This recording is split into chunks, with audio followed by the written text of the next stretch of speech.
Hey, man, I want to get into the AFC East today. Let's get them started. I'm Luke. That's Michael. This is We Are the Game. Today, we're going to get into our burning questions for the AFC East. We're going to get started with Miami because it's warm and it's warm in Miami. And I had to come up with a reason why we're going to start with Miami. So go ahead and get us started with their first burning question for this year, Michael. One of the reasons I wanted to get started with Miami is they're going ahead and shocking the football world this week. It's perfect timing for us to be talking about them. Big change on their side with of Jalen Ramsey. I think we've been waiting for this for a while to see what was going to happen. I don't think this is exactly how I saw that playing out. A lot of it makes sense.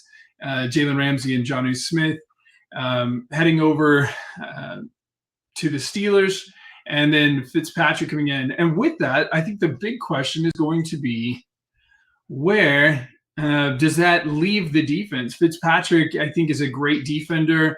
I think he's a leader. And I think he's going to come in. I think he's still 28 years old. So he's still pretty young, experienced. And he's going to come into that defense. And I know that they, on some level, wanted to get something for Jalen Ramsey in return. And I think they have on some level. But, you know, in a division where you have to turn around and compete regularly against the Bills, how does that defense really hold together? And I think this is the main story for them going into the season. I think it was smart to do this this early still, where they've got time to refigure things and understand exactly where they want them to be going into the season. But with Fitzpatrick coming in, hopefully helping some of these younger guys come up and providing some versatility on the back of that defense, you know, are the other younger guys going to be able to step up to meet that? What do you think? Where do you think things are with that? Well, first of all, I think that picture on the left is fantastic because it looks like the Dolphins mascot is choking out Ramsey. It's true. Second, I don't know.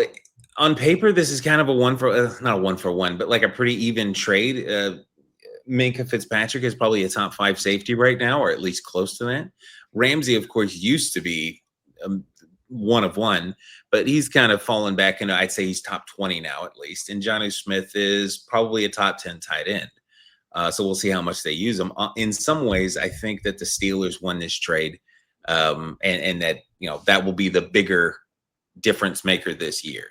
But we'll see. You know, anybody gets injured, and of course, instantly any evaluation of this trade gets blown out the window. But yeah, I mean, it's very interesting. A special thank you to the Dolphins for doing this before we did the video about the Dolphins, and a special not thank you to the Steelers for the opposite of which.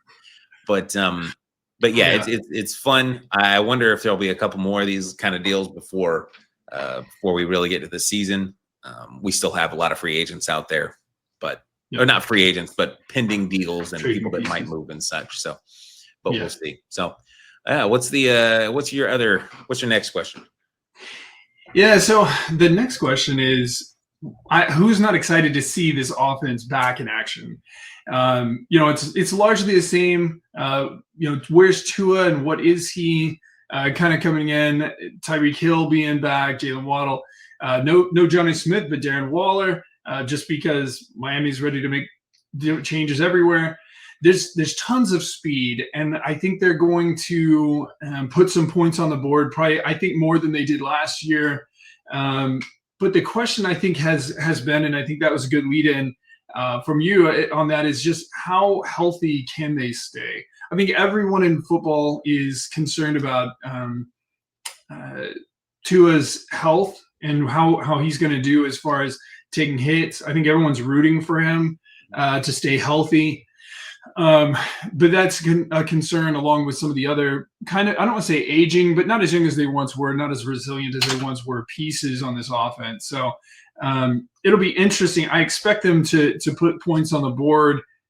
What do you think? Do you think that's a real concern behind the scenes, or you think it's something that'll work itself out? I mean, it's a real concern. We try to, when we evaluate or guess on these teams what going into the season will look like, we try to say, we're assuming median health. But for teams that have been plagued with injuries year after year, and for players in particular like Tua, who has a very specific injury history, I can't help but look at him a bit closer. So, yeah, I think that's completely warranted. I think some of their players are starting to get a little older. It's weird to think that Tyreek Hill is 31 years old right now, I believe, and so like he's still really fast, of course, but he's not going to be really Yeah. fast forever. So we'll see. But I agree with you. Their offense should still work as long as they are relatively healthy on offense, and they don't have to have Skylar Thompson or whoever's backing him up right now to jump in there. So that should still be they should still be quite formidable on that side of the ball. We'll see how the defense looks this year. I will say, like closing note, I kind of feel like this might be the last year of their window as is, unless they really show something, in which case they'll still probably kind of reform it quite a bit. Tyreek probably will not be a Dolphin next year. So, yeah. All right. Big thing. Well, So, with that being said, do you think? Why don't you tell me about the Bills and whether these guys are going to be able to compete with them? oh, for sure. So the Bills, last year they had a fantastical run of luck when it came to injuries. So they were, especially at the end of the season, once the playoffs were starting, they had a remarkable few number of injuries. Could you next picture? Thank you. And then,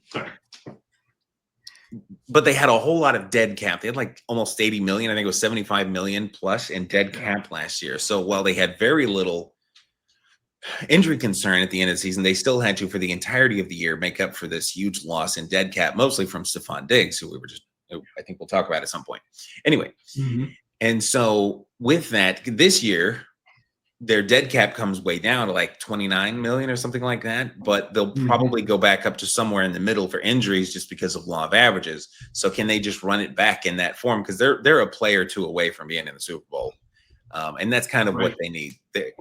They don't really have a big glaring need. Their defense is good. Their offense is great. They don't have a huge glaring hole like some teams do. So can they stay healthy again this year is a big part of that. Because if they have a health rush like they did last year, or even something close to it, yeah, they'll be right back in the divisional round for sure, AFC Championship maybe or beyond. So, what did you think of that? Do you think they need something a little bit more, or what? No, it is funny, right? It's like they get to the playoffs, and it almost comes down to like who's the healthiest or who's one play away or those kind of things. No, I think that the Bills do a good job, or maybe it's not even a good job. There's some things teams do, but they've been lucky as well on injuries. I think that there are some injuries that take a player completely out, and there's some that just slow them down. I feel like James Cook at the beginning of the season was tearing things up all over the place.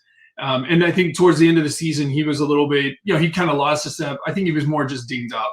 And I think about the impact to the team if that happens to Josh and makes him one-dimensional. Like, what if he's, just now he's got a pass, which he's a phenomenal passer.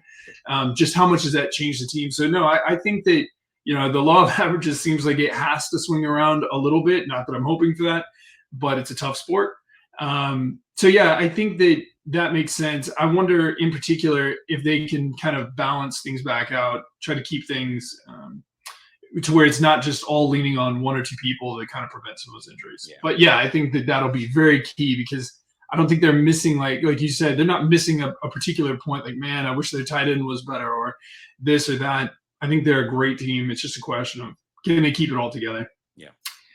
All right. Well, what else is going on up with the Bills? Yeah, this kind of leads into, in a fairly direct way, the addition of Joey Bosa.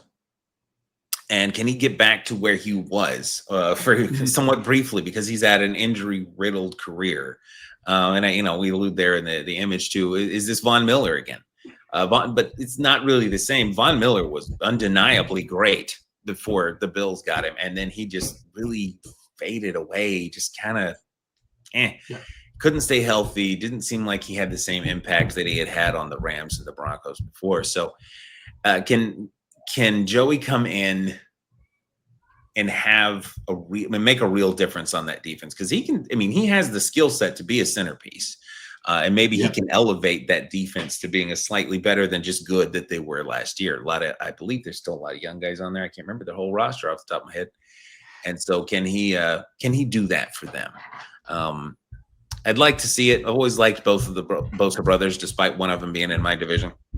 They're just fun to watch, unless they're chasing my tiny quarterback. So, what did you think of this signing when they did it? Does it make any real difference? Does this move the needle at all, or what? Yeah, I mean, I do think it makes. I think it has the potential, right? I think it has the potential to make a difference. I do similarly wonder what is left of Joey Bosa. Like you said, he's a guy you kind of passively root for. But I wonder if he's maybe retooling himself. I mean, he played most of last season. He didn't put up kind of the same pace with sacks and impact in that part. I just wonder if maybe he's transitioned a bit, or trying to, from being I'm the guy who always gets the quarterback to I'm going to pressure the quarterback and also be an impact in like maybe the run game or those types of things. I'll be interested to see if he's trying to find, I think a little bit in the way that JJ Watt did towards the end of his career with the Cardinals. How can I provide impact that's not just chasing quarterbacks down? Yeah. Either way, I think you have to, the defense, he's a guy that the defense has to plan for and has to account for. I think he will help out one way there. I think it's a good signing overall. Yeah, probably so. Well, tell me about the Jets, and tell me about what interests you there. Well, the first thing, I mean, there's a lot of turnover there. I think that the big question is going to be how much of a new direction are they really going to be in. Justin Fields going to be there. We've seen a lot of Justin Fields, I feel like, at this point, and he does have moments where he is very capable and he's a difference maker. What Aaron Glenn decides to do with that, I don't really know. I think he's got some good pieces there. I do kind of like the Brees kind of backfield that they've got going on there. He's not just by himself, and he's got some pieces on the wide receiver core with Garrett Wilson. I just wonder what the offensive plan is. This is a team that struggled heavily on offense for the last, I don't even know how many years, but a number of years. How is this going to change going into the season? Can they put some points up on the board? That's going to be, I think, the major story is, okay, you've made all these organizational changes, in particular on the offensive side of the ball. What are we looking at in terms of change? What do you think about all these changes and how they're going to play out? Well, I mean, very similar. Right? Like, he will bring a more dynamic, and what is he? He's going to bring a more dynamic quarterback presence. He's not the passer Aaron Rodgers is, but he's much more the runner than Aaron Rodgers is. So, I mean, it goes a little under the radar, but if you were to bring up a list of 5 quarterbacks this year that might get even close to 1,000 yards rushing, he'd be on that list for sure. In fact, he'd probably be on the list if it was only 2 or 3 guys. So, yeah, he has that extra ability. Do they have the right tools around him? It's like a Garrett Wilson, the right guy to have around him. He's got a really good couple of running backs with Breece Hall and Braylon Allen, who I really like. Can they protect him enough with that offensive line they were building? They were working on it when they still had Aaron. So there are big questions surrounding this idea and the new direction that they're doing. The hope is that coach from Detroit brings in the culture from Detroit, because if you get that set, then whatever direction they choose to go should work to some degree. We'll see if that was a Dan Campbell only thing, or if that really worked its way through everyone there, and then he's brought that with him. It doesn't always work. I know people tried to copy the Belichick system in a lot of other teams, and it didn't always work, but we'll see. They seem pretty high on him. So I'm optimistic to see their new direction. And it should be fun. He makes the Jets incredibly watchable this year. Like, every game will be interesting as long as he is playing. So, but we'll see. What else you got for the Jets? Yeah, I think the other story with the Jets is, okay, great. We've got this new direction. It's interesting to see when you bring in this many new leadership groups, what things they change. One of those things they've changed is the defense, and the face of the defense more specifically. I think they're happy that the Hassan Reddick era saga issue is over. But Man, CJ Mosley's departure, I think, I don't even know how to categorize that. I think on a lot of teams that's just crushing. DJ Reed as well. I think that they're going to be easily felt and hard to replace. Um, I think this defense is pretty maligned. They gave up 400 points last year, and it's like, well, really, were they very good? But I think that they really were a pretty good defense in a hard division to be in, and I'm concerned about how they're going to replace that. Now, maybe they're off the field. That I think is the number one goal: is can they stay off the field by keeping their offense on the field, and hopefully, like we just talked about, Justin Fields and that running back group can keep them off there, so not just exhaust all the time. But then, can they be a competitive defense? And maybe they're going to overachieve. Maybe they're way better than I think they're going to be, or maybe their scheme's going to change. Who knows? But I think this would be my main concern for the Jets from the defense is who is their identity and what's next for the Jets defense, which I think you were talking about they're a watchable team. The only thing that I think for Jets fans that was watchable was the defense for a while. Now there's question marks there. How do you look at this one? Similar. These guys are going to be felt. They're going to be noticed that they're gone. They just are. They were, sorry, great. Next man up does not mean the guy behind CJ Mosley is just as good as CJ Mosley. It just doesn't. So we'll see what they can do. I was thinking about it while you were talking a little bit. It hit me that I have a feeling that this year for the Jets is an audition for every player on the team. So you got, Sauce Gardner. This is an audition. It's like, hey, are you going to be here next year? You tell us. So he should be, just for the record. But this is also a team where they may end up adopting this new culture. It's something kind of similar to what the Cardinals did when the new regime came in. It's like, I think we're down to like 3 or 4 guys or something like that on the roster that were there before this regime came in. They cleaned house. Yeah. Even guys that had been there for a long time and played pretty well, like our left tackle. So like you get into this and it's like, I don't know that anyone's safe. Just like, oh yeah, we're going to keep him forever just because. So for the greater part of their defense and their offense, probably, I think that they're all auditioning. It's like, are you going to fit the new culture that we're bringing in here? Or do we just need to get someone else? Would you be happier on some other team causing problems? And so I think we'll see a lot of that this year. If the season starts out and they're better than we're kind of projecting, and I guess I'm projecting them to be like 5 to 7 wins or something like that, then okay. Yeah.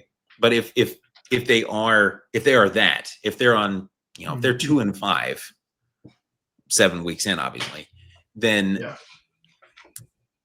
be looking at the Jets to be cleaning house even mid-season, to bring in young players from other places, just to get more eyes on more players, to find guys who fit their culture. Because I think this is a serious rebuild for them. I hope they surprise me. I'm kind of rooting for Justin Fields in particular, but yeah, these guys will be felt for sure. Yeah, absolutely. It's interesting because I feel like where they are is not that far away from where the Patriots were a year or two ago. Yep. And I think they were kind of searching for their identity and what are we and where are we going next. So with that being said, where are the Patriots at? What's the big story out of New England? Well, for the Patriots, go ahead and give me the first slide, will you? Yeah, maybe. The question here, I wanted to make sure I got this in the right order because my brain just kind of stopped working. I need another donut or something. The Patriots offense last year was very lackluster. Ramondre Stevenson tried to carry that offense with the rookie quarterback, and they didn't have great protection for that rookie quarterback or great weapons for him. Most people probably can't even name one of the wide receivers that played with him last year. And I can only remember the last name, and I don't want to say it of one of the guys because it's kind of funny and maybe it's a little bit inappropriate. So it's bringing in Stephon Diggs to be that veteran guy and hopefully be 80% of what they're hoping he'll be after, I believe it's an ACL injury. That's a good step. They really attacked the offensive line. They brought in, always forget it's the last name. That's the one to remember. It's Moses. They brought in him and they brought in that tackle in the first round of the draft. So they're really trying to address the protection for Drake May because he didn't get sacked that much last year, but it's like they really shortened the playbook for him. I was like, yeah, do first read, second read, get rid of the ball.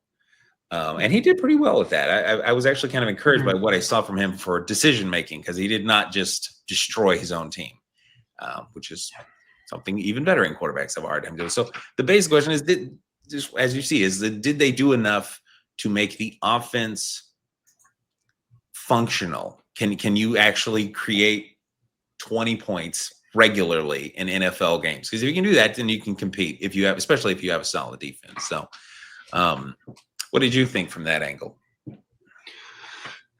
Yeah, I mean, I think last year they figured a number of things out, which is good, right? They had a lot of questions going into that, and I think they're starting to figure out what pieces make the most sense and what's working for them. And they are working to patch things up. I think with the refactored offensive line, that's going to help a lot. Stefan Diggs, I think one of the main things is just really giving Drake May a target, hopefully, that he can trust. I'll be interested to see how their cohesion works going into the season.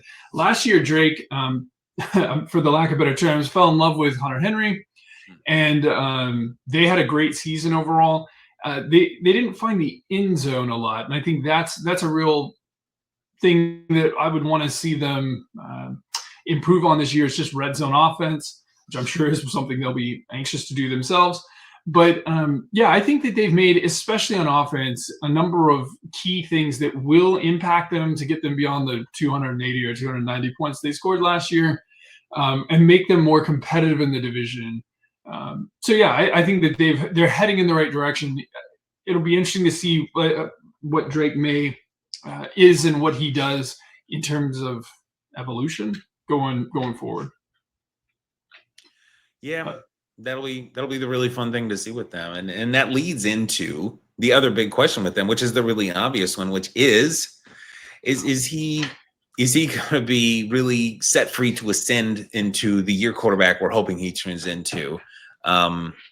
Did their offensive line changes make enough difference to give him more time? Are guys actually able to get open and so on? Or is he just going to be trying not to die again? Is it going to be 2 seconds and the ball's gone? So it's an obvious question for this team, but I think it can't be ignored, and it will absolutely get answered at some point this year. So at some probably many points this year. So I'm rooting for him. I do think they'll take a step in the right direction. Are they going to become the Buffalo Bills offense? Yeah, I don't think so. I don't think they have the weapons for that. I don't think they have the coaching for that. And to suggest that that Drake May might make a huge ascension and become a lot better, and still say that he won't be as good as like a Josh Allen that's not an insult. So that's what I'm hoping for, is that, I think he had 17 touchdowns last year total, and didn't turn the ball over tons, but just couldn't get, to your point you were talking about, they couldn't really get in the end zone, it seemed like. And so if they can capitalize just a bit more and have just a few more consistent drives. I also really like, just a quick note, didn't bring it up, they added that other running back. I just lost his name, out of I think it's Trevion Henderson out of Ohio State. Yeah. And really like the look of that guy. So I think they've become just a better offense on paper. And so to see that come to life should be really good. I do see that as being not a complete weakness for them this year. So but yeah, hopefully it'll be good. What do you think on that? Yeah, I think you already made the really good tie-in, I think, to this, which was, how limited they were with the playbook and what they wanted him to do, and how much leash they kind of gave him with that. I also wonder how much of that limiting factor was the pieces that he had to work with. Like, I wonder how much of that was him and his progression and what he was ready for, versus kind of the level or the sophistication of the receivers that he was working with as well. Are they capable of really executing these plays as well? So yeah, I think, again, I would expect, what have they got to lose, right? It's a tough division. If they're going to compete, they've got to let this guy move forward and develop. So keeping him protected and just saying, hey, don't risk your body so much, but be okay with taking a few other risks. Like, make the right play. I would expect to see this. going into the season. But if that offensive line rebuild or there's an injury or something like that, then I think very quickly you could fall right back into the running for life, your dear life again. Yeah. So yeah, that's how I would see it. That makes sense. Well, that should wrap up our their AFC East burning questions for this week. We're going to get into the AFC South next week and what's going on with all of them. Look forward to getting into it. Real quick before we go, we're trying to get to 100 subscribers by the start of the NFL season of 2025. We really appreciate everyone who's already subscribed, and we hope that you enjoyed the video and will join us again sometime. So that all being said, see everyone next week and have a fantastic day.